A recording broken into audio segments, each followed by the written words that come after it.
con su pueblo Israel. Lo describe ahí diciendo que fue despreciado y desechado por Israel. No sabían, no le apreciaron como lo que era. No entendían todo lo que estaban perdiendo al despreciarlo, y dice que lo menospreciaron. Hasta dice que escondieron de él su rostro. Una relación difícil. En el verso 4 al 6 podemos ver la razón del padecimiento del Señor Jesucristo. La razón de su padecimiento dice ahí que fue por nuestros pecados. Verso 5, herido fue por nuestras rebeliones, molido por nuestros pecados. El castigo de nuestra paz fue sobre él. Luego en el verso 7 al 9 podemos encontrar una descripción de su padecimiento. Dice que fue llevado como cordero al matadero en el verso 7, como oveja delante de sus trasquiladores. Hasta habla de cómo fue su sepultura en una exactitud de los hechos que sucedieron allí, que lo tenemos registrado en los evangelios. Y luego en el verso 10 al verso 12 encontramos la recompensa por su padecimiento. Y es interesante este punto. El Señor recibe por su padecimiento recompensas. Y esta recompensa, y quiero centrarme en eso, dice allí en el verso 11, verá el fruto de la aflicción de su alma y quedará satisfecho. Y la pregunta aquí es, ¿cómo podemos satisfacer a Dios? El Señor Jesucristo aquí habla de su satisfacción. Satisfacer a un niño pequeño es muy fácil. Le das un caramelo a veces y ya con eso es suficiente, o de pronto consigue un caramelo un poquito más sofisticado. A esta generación le encanta lo hiperácido, muy diferente a la mía, que nos encantaba lo dulce, pero mi hijo a veces tiene 12 años, el menor, y el otro día me dijo, mira papi, esto es riquísimo, esto es sabrosísimo, pruébalo, y era más ácido. Yo no entiendo cómo puede ser que a ellos les guste eso, pero pueden quedar satisfechos con algo así. Luego un adolescente ya es un poco más difícil de satisfacer, entonces hay que empezar a pensar en celulares inteligentes, juegos o algunas cosas electrónicas de alta gama, y cuesta un poquito más de dinero satisfacerlo. Satisfacer a un hombre de 40 años es más difícil todavía. Ahí ya tienes que empezar a hablar de vehículos, de un automóvil de alta gama tal vez, o algo así, o algún equipo electrónico más sofisticado todavía. Pero ¿qué tal satisfacer a Dios? Que te hayan dicho, satisface al Señor de señores, satisface al Creador de todo, satisface al Omnipotente, satisface a aquel que todo lo llena en todo, aquel que no necesita de nada ni de nadie. Y tú vas a decir, no se puede, no puedo satisfacer a Dios. Pero aquí en el verso 11 dice que el Señor quedará satisfecho. ¿Y cómo quedará satisfecho? Viendo el fruto de la aflicción de su alma. ¿Cuál es el fruto de la aflicción aflicción de su alma? Dice ahí, verso 10. Si lo buscas ahí, el verso 10, en la mitad dice, cuando haya puesto su vida en expiación por el pecado. Y ahí están 3 recompensas por su padecimiento que le darán esa satisfacción. Dice, verá linaje, vivirá por largos días, y la voluntad de Jehová será en su mano prosperada.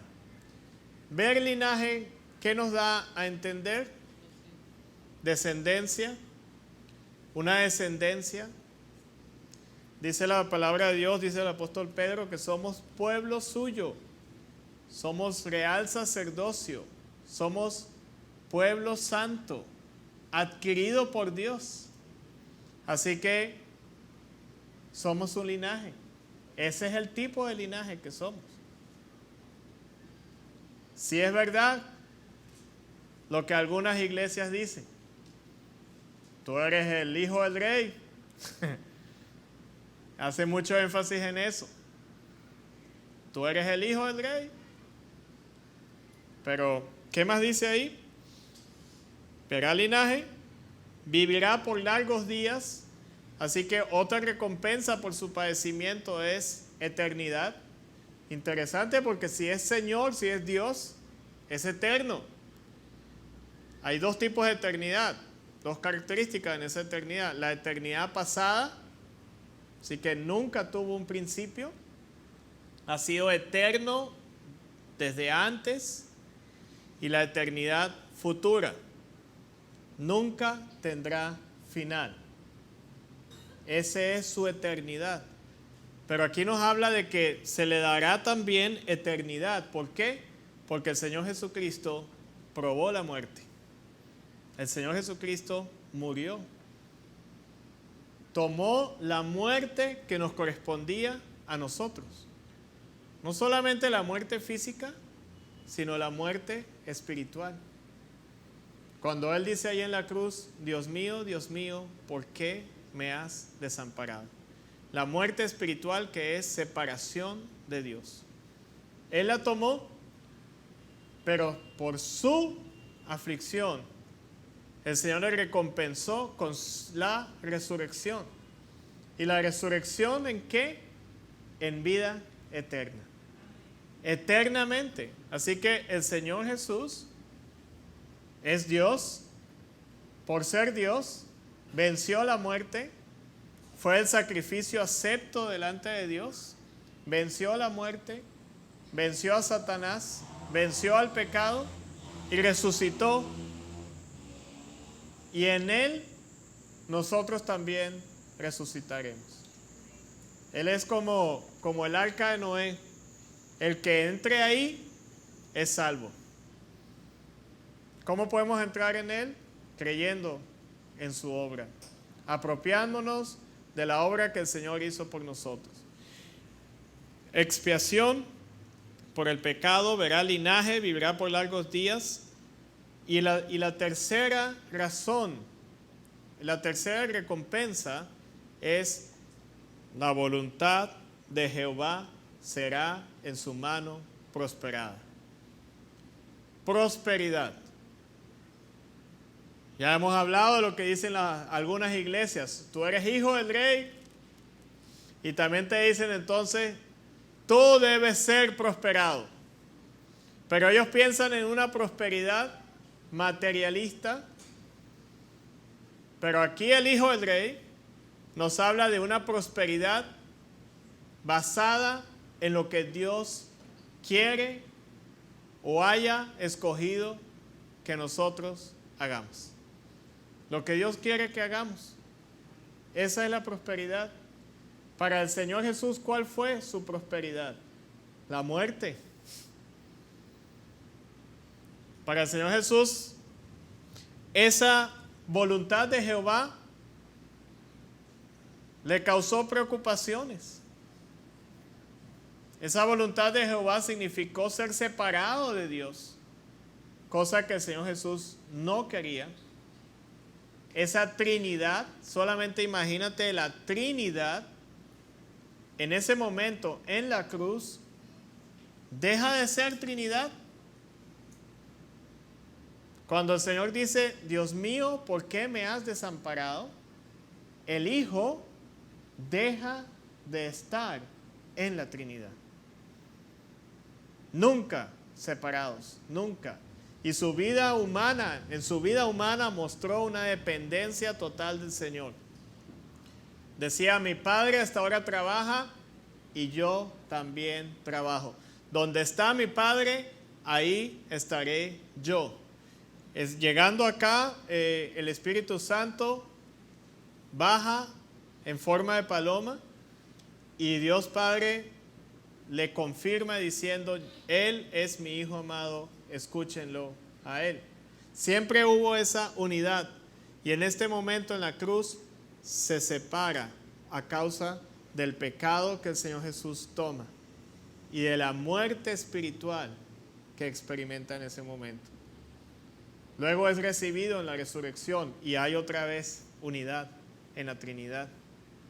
Pero ese momento fue cuando Él dijo: Dios mío, si es posible, aparta de mí esta copa, pero no se haga mi voluntad, sino la tuya.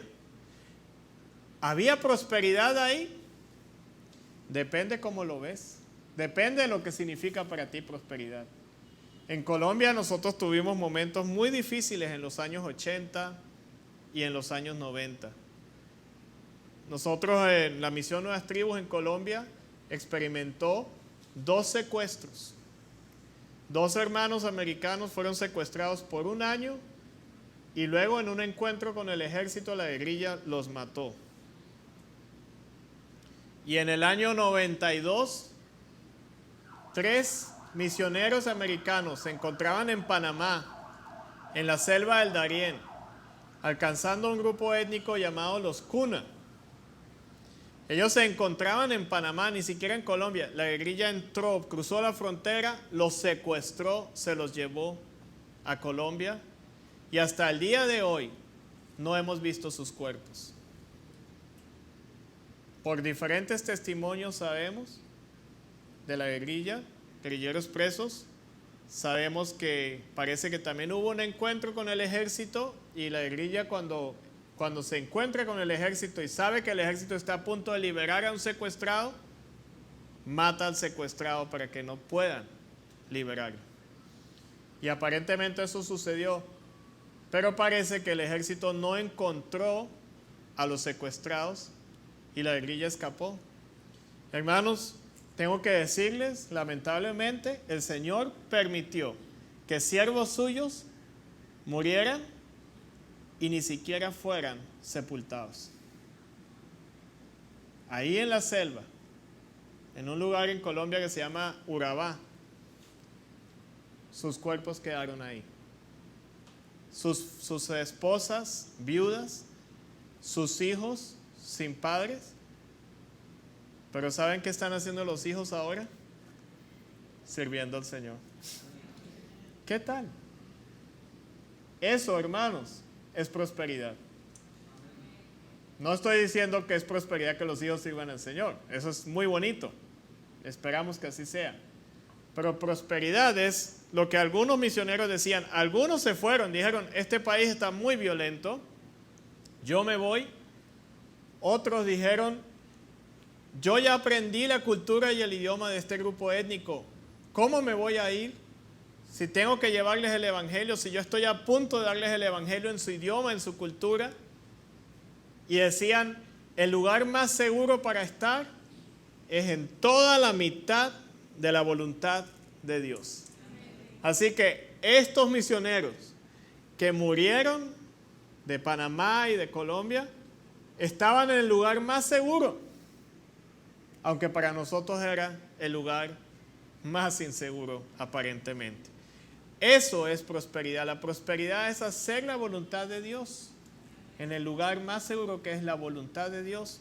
Tenemos que cambiar nuestros paradigmas. Por eso sí, no estoy de acuerdo con esos conceptos de algunas iglesias que dicen que prosperidad es el materialismo. Es una trampa, porque no estaríamos haciendo la voluntad de Dios. O puede que sí, el Señor quiere que tengas algún tipo de riqueza, pero seguramente que es para invertirla en la obra de Él. Entonces, esa es la voluntad de Dios. Y el Señor le dio esas 3 recompensas al Señor Jesucristo. Y luego en el 12 dice, por tanto, por haber hecho todo lo que hizo, yo le daré parte con los grandes y con los fuertes repartirá despojos. Pero quiero que vayamos a Efesios capítulo 1. Yo lo llamo a Efesios capítulo 1 el Isaías 53 del Nuevo Testamento. Yo encuentro mucho en la palabra de Dios que uno puede ver lo mismo en el Antiguo Testamento lo mismo en el Nuevo Testamento, cómo se une en un solo libro. Es impresionante. Pero en Efesios capítulo 1, habla también de lo que el Señor Jesús hizo por nosotros. Y en el verso 20 dice, la cual operó en Cristo resucitándole a los muertos y sentándole a su diestra en los lugares celestiales. Esto se parece a lo que acabé de leer cuando dice repartirá despojos. Será puesto, a razón de su sacrificio, será puesto en alto lugar. Dice aquí, verso 21, que será puesto sobre todo principado y autoridad y poder y señorío y sobre todo nombre que se nombra no solo en este siglo, sino también en el venidero. Verso 22 dice, y sometió todas las cosas bajo sus pies y lo dio por cabeza sobre todas las cosas a la iglesia, la cual es su cuerpo, la plenitud de aquel que todo lo llena en todo. Yo quiero que nos detengamos en el verso 23 y miremos a ver, ¿quién es ahí la plenitud? ¿Qué les parece? ¿A quién se refiere cuando dice que es la plenitud? La iglesia. Muy bien. Hay que leerlo bien. A veces la gente dice, la plenitud es Dios.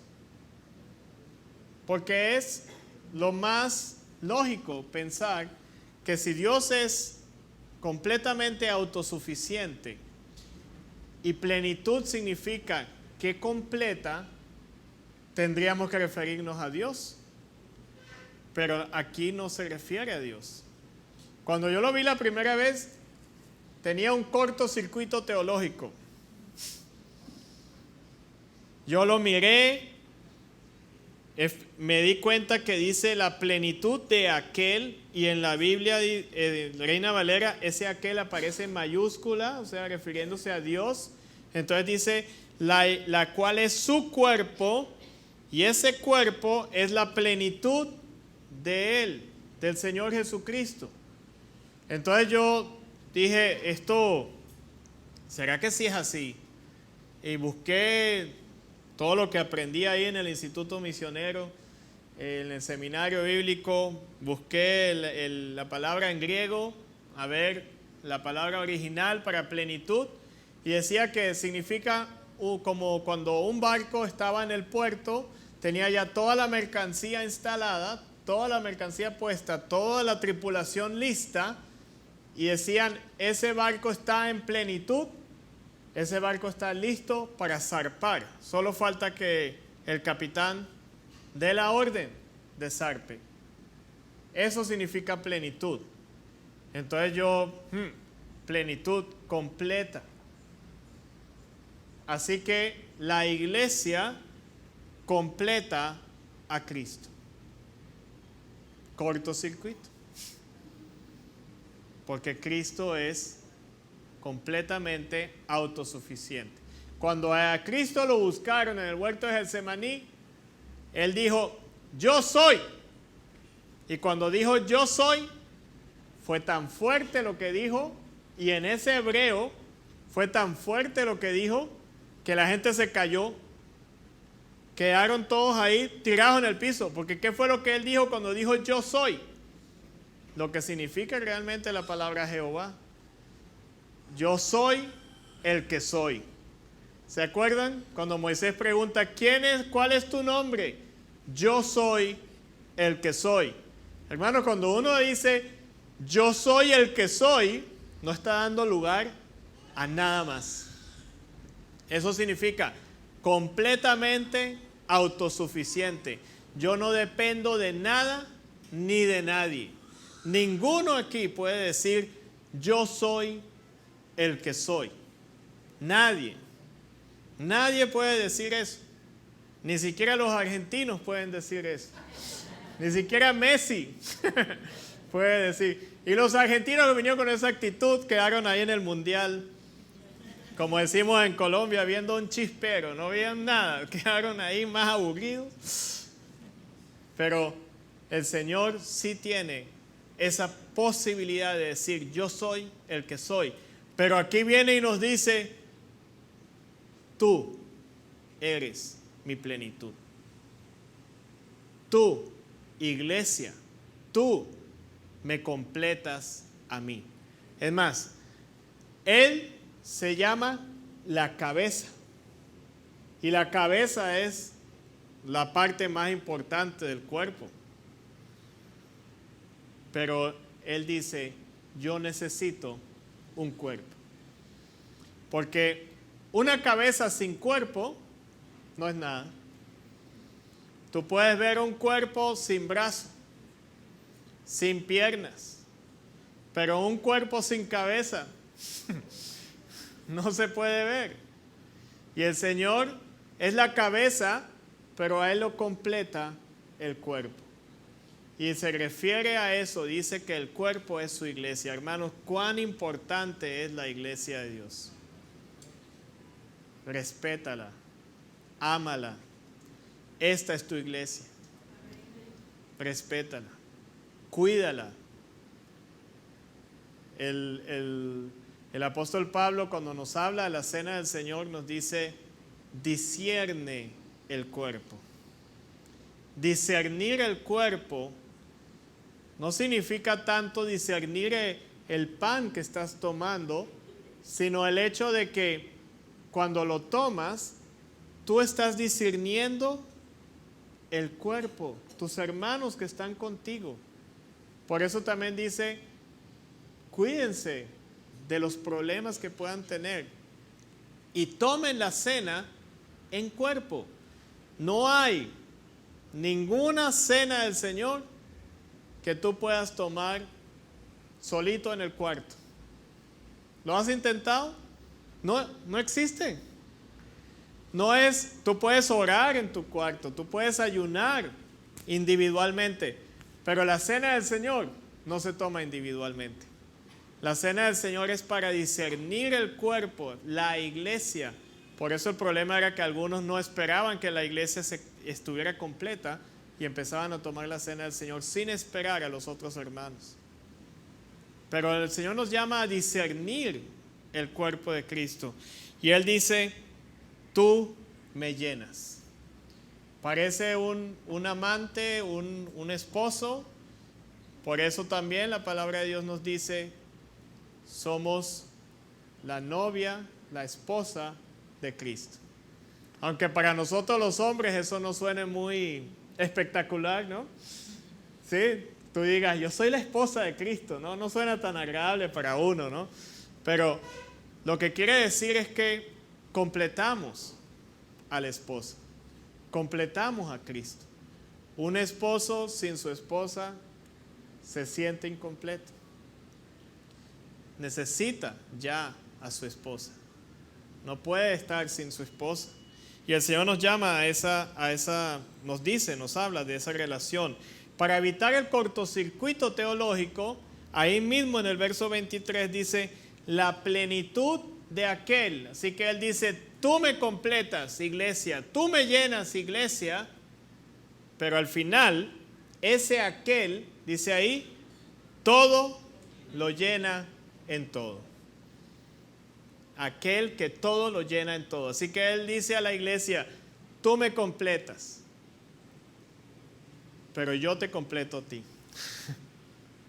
Tú me completas, pero sin mí nada eres. ¿Sí? Pero es una relación de tal vez interdependencia que el Señor pueda tener. ¿Se acuerdan cuando Isaías 53 dice, verá linaje? Esa es la iglesia. Ese es el linaje. Y ahí es donde yo quiero decirles a ustedes misiones. Las misiones. ¿Por qué son importantes? ¿Por qué tenemos que ir a los menos alcanzados? Porque tenemos que ir a plantar la iglesia. Es que misiones no es ir a hacer evangelismo. Eso es necesario. Eso es parte del ministerio de esta iglesia. Pero misiones no es ir a hacer evangelismo. Misiones no es ir a un hospital a visitar a los enfermos.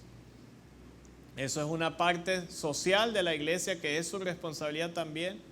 Pero misiones es identificar ¿En qué lugar de la República Dominicana no hay iglesias de sana doctrina? Identificarlo y decir, vamos para allá. Identificar si en Haití hay testimonio de Cristo o no, o cuánto es el testimonio. Y si ya hay testimonio, entonces empezar a mirar dónde más hay necesidad.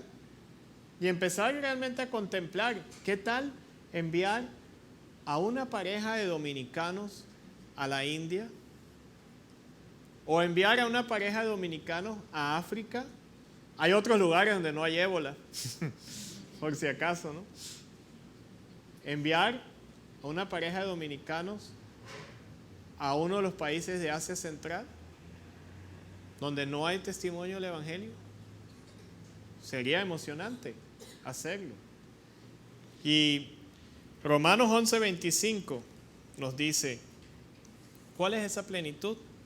Nos habla de una plenitud. La misma palabra que encontramos ahí en Efesios 1:23 está en Romanos 11:25. Cuando el Señor está hablándole a los romanos gentiles, que parece ser, primero los romanos eran ciudadanos del imperio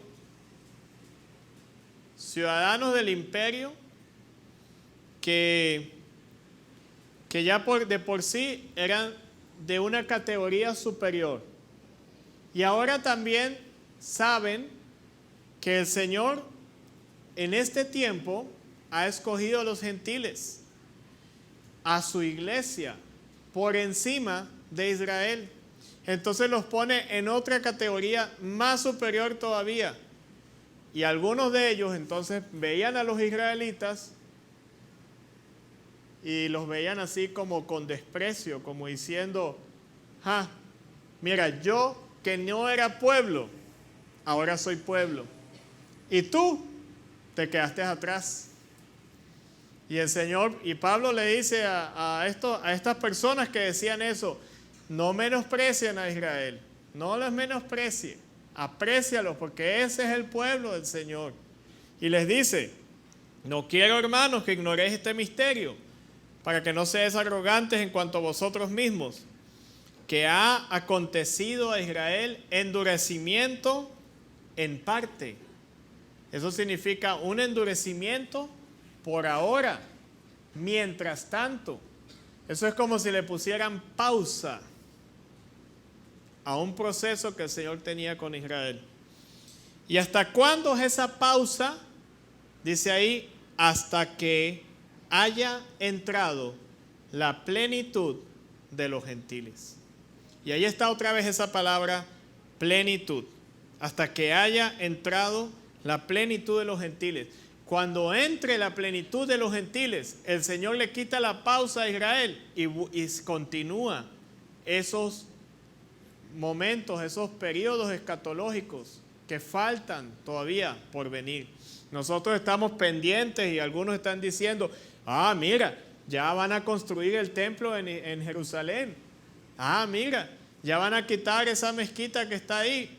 Y estamos en ese cuento y algunos están empezando a pensar, y el mismo Señor dijo, tengan cuidado, porque van a salir a decir, mirad, ahí está el Cristo. No le crean.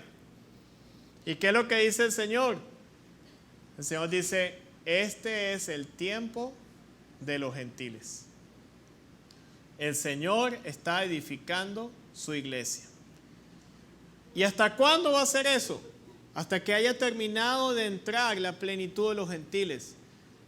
Entonces me gustaría, si puedes presentar una imagen que traje ahí, un dibujo que es bastante ilustrativo de lo que es la plenitud de los gentiles.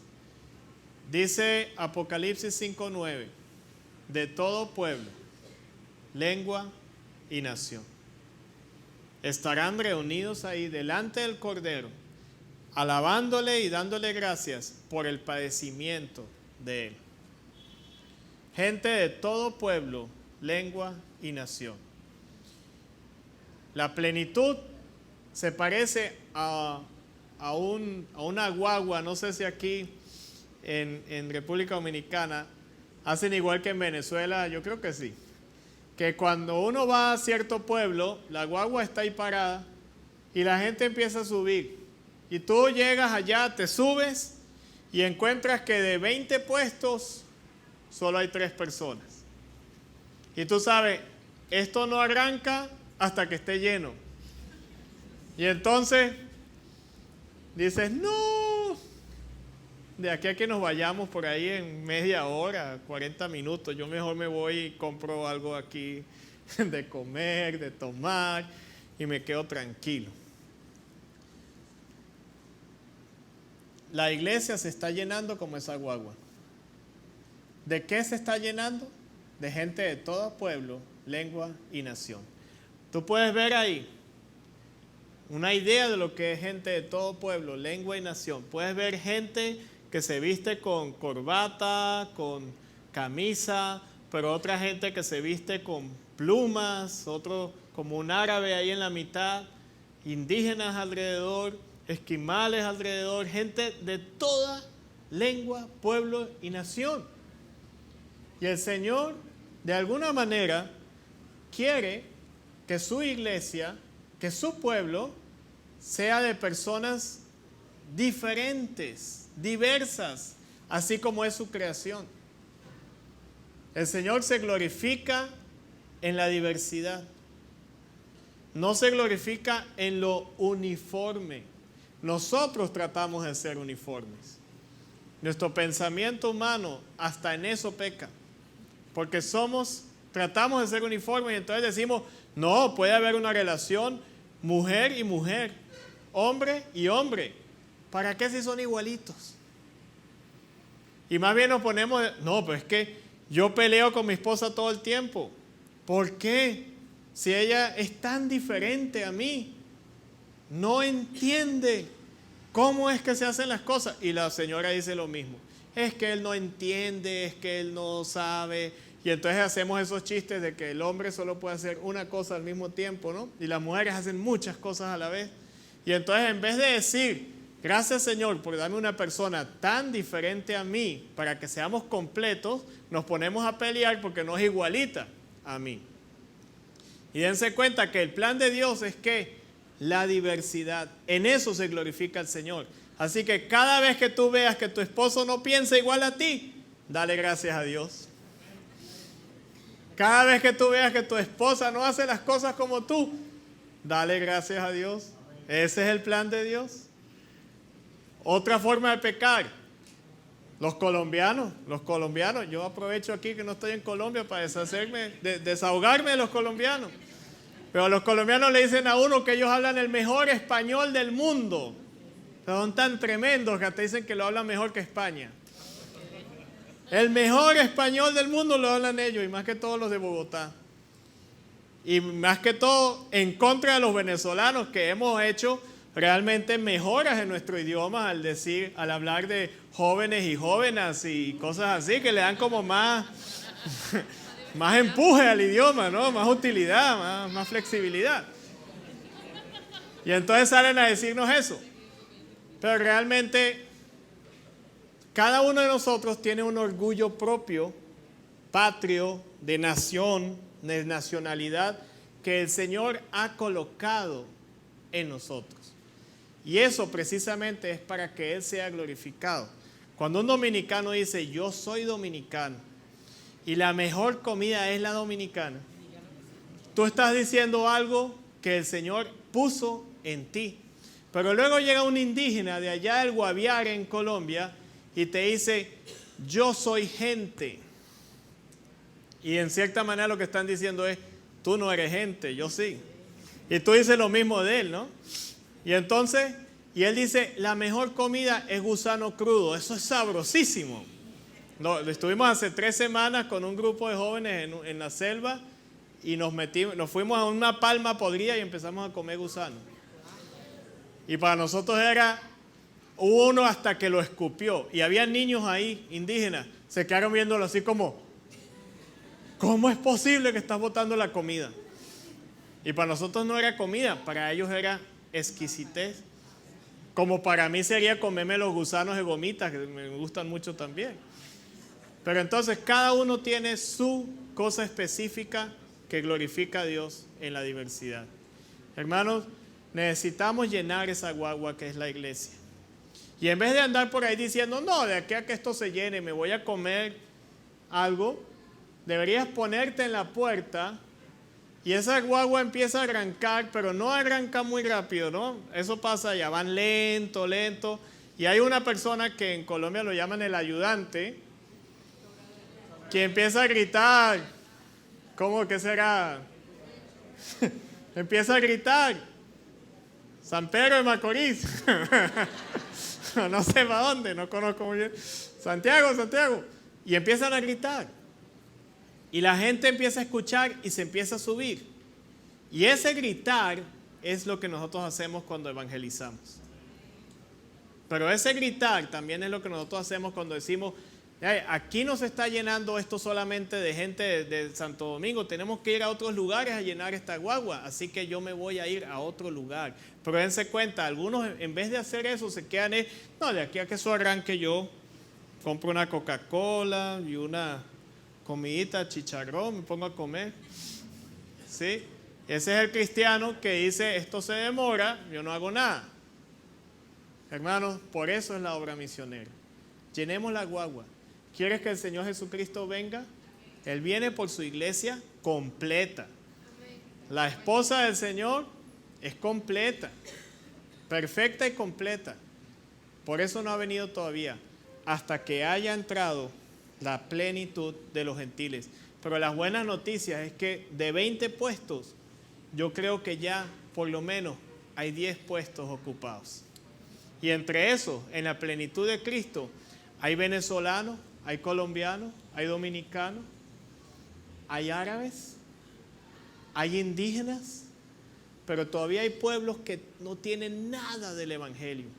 Aquí yo tengo una que son los Nucac, que están aquí en Colombia, están apenas a punto de ser alcanzados por el evangelio. Ellos no son parte de la plenitud de Cristo todavía.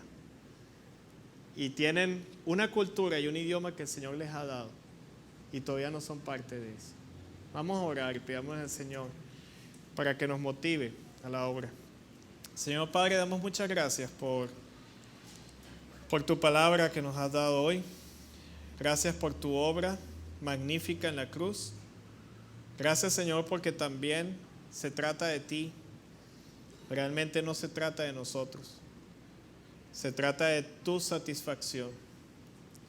Y qué bonito, Señor, saber que tú te sientes satisfecho teniéndonos a nosotros. Siendo nosotros pecadores, pero tú habiéndonos lavado con tu sangre, habiéndonoslo hecho aceptos delante de ti. Ahora somos parte de tu plenitud y te pedimos, Señor, por aquellos que faltan, por aquellos grupos en África, todavía en Latinoamérica y muchos allá en Asia que necesitan ser también llevados a ser parte de tu iglesia. Gracias, Señor, por lo magnífico que es tu obra y pedimos, Señor, que podamos participar en este ministerio delante de ti. Lo pedimos, Señor, en tu nombre. Amén. Y hermanos, afuera hay una mesa.